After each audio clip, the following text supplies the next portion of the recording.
You did it again this week. Said yes when you meant no. Nodded along when you knew better. You told yourself it was professionalism, teamwork, being good. You were wrong. It's a habit quietly destroying your career. And the irony? You've been rewarded for it your entire life. Here's exactly what this video is going to do for you in the next 14 minutes. It's going to name 5 specific habits you almost certainly do. Habits that feel like kindness, that feel like professionalism, that feel like being a decent person, and show you exactly how each one is training the people around you to value you less, not more. It's going to give you the one Machiavellian principle that explains why the most agreeable person in almost every office, every friend group, every family is so often the first one nobody fights to keep. And by the end, you are going to look back at this past week of your own life and see at least one moment where you did this to yourself without even realizing it was happening. This isn't a video about becoming cold or difficult. It's a video about a mistake you are very likely making right now, today, in ways you've never been taught to notice. So let's get into it. Machiavelli's brutal truth. Safer to be feared than loved if you cannot be both. Most misinterpret this as cruelty, as personal terror. They're wrong. He meant something far more potent. Become indispensable. Fear, in his framework, is consequence, a leader whose decisions matter, whose disapproval carries weight, whose presence changes outcomes. Love without that weight is merely comfort, and comfort is the first thing cut when the stakes rise. This is the part almost nobody applies correctly to their actual life. Habit number 1, the instant agreement. You're in a meeting. Someone proposes something you have real doubts about, and instead of voicing the doubt, you nod. You say, "Sounds good." You tell yourself you're being a team player. Your opinion, always available, costs nothing to dismiss. It's not information, it's noise. Machiavelli's princes who survived were not the ones who agreed with everyone. They were the ones whose agreement, when it came, actually meant something, because it wasn't automatic. Most people don't lose influence because they disagreed too much. They lose it because they never disagreed at all, and the room quietly stopped expecting them to have a position. Habit number 2, absorbing the extra work without naming it. You take the task nobody wanted. You stay late without mentioning it.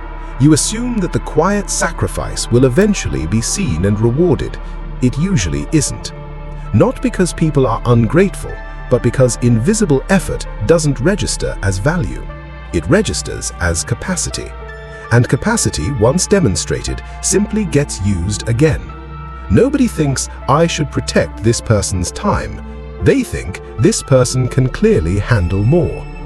Machiavelli's princes who survived didn't take responsibility for failures that weren't theirs to protect everyone's feelings. They let consequences land precisely where they belonged. Not out of cruelty, but because misplaced blame erodes the one thing that actually matters, an accurate map of who is responsible for what. The apology that wasn't yours doesn't make you generous, it makes you the place where accountability quietly goes to disappear. Here's one more way this shows up, and it might be the most common of all. Habit number 4, the deflected compliment that turns into an apology. Someone praises work you did well. Instead of simply saying, "Thank you," you find yourself explaining why it wasn't really that good, why you got lucky, why someone else deserves more credit. You think you're being humble. What you're actually doing is teaching the room not to trust its own judgment of your competence, because every time they say something good about you, you correct them. Do that enough times, and people stop telling you when you've done something well. Not because you stopped deserving it, because the compliment started costing them an argument. Machiavelli's princes who survived did not perform humility they didn't feel. They accepted credit cleanly when it was earned, because a reputation for competence was a resource, not an embarrassment. Deflecting it wasn't modesty, It was quietly burning down something valuable, one polite correction at a time. Habit number 5. And this is the one that actually decides who gets let go first when something has to change. The unclear value. If no one in the room can describe in one sentence what would actually break if you left, you have already been marked as replaceable. Not because you're untalented, because being liked was never the thing protecting you, and nobody built the case for necessity on your behalf.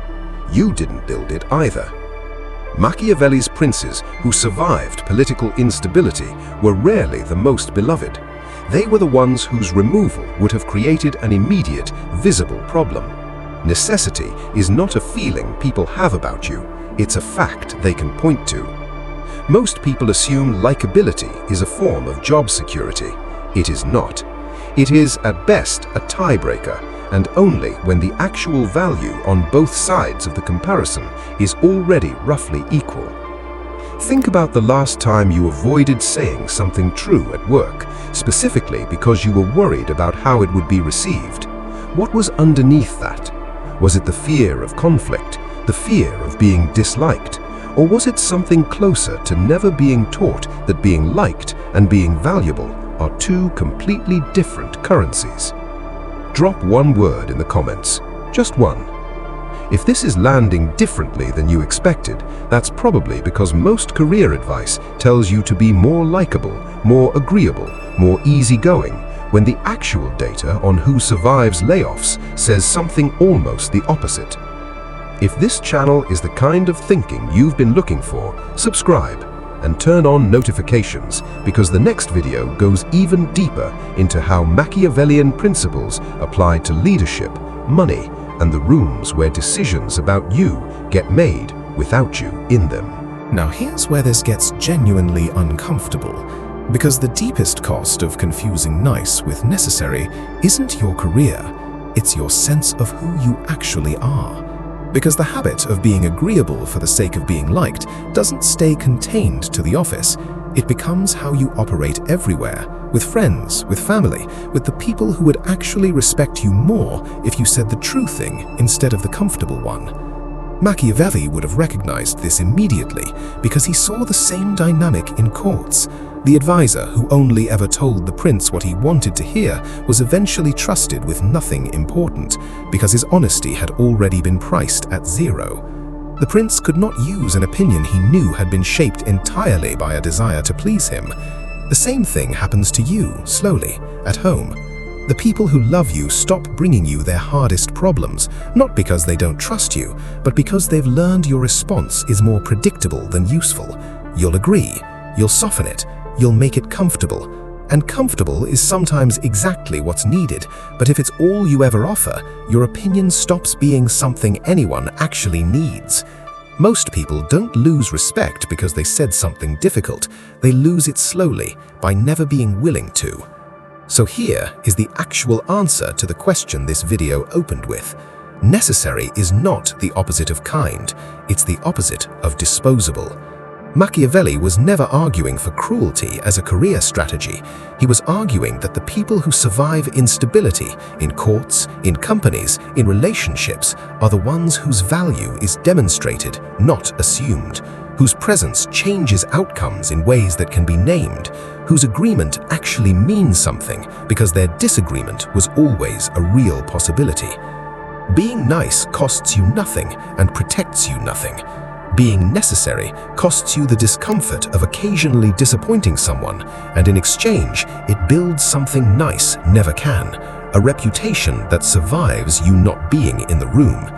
The career advice nobody gives you because it sounds harsh is this: stop trying to be the person nobody could ever have a problem with. Start trying to be the person whose absence would actually be a problem.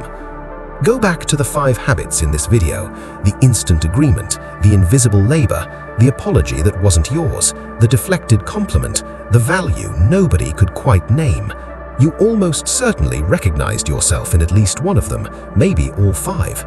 That's not a failure, that's just the first time anyone's pointed at the pattern directly, instead of telling you to keep being nice and hope it eventually pays off.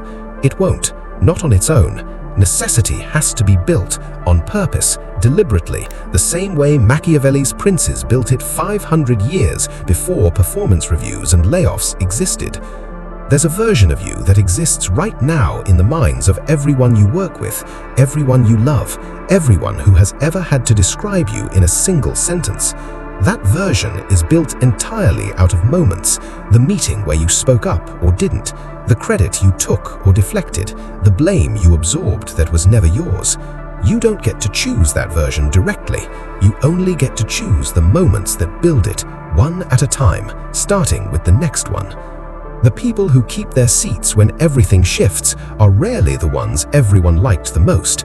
They are the ones whose judgment the room had already learned it could not do without. Subscribe if this changed how you think about the difference between being liked and being necessary. And turn on notifications because the next video goes even further into how Machiavelli understood the real architecture of lasting influence and why almost nobody builds it on purpose.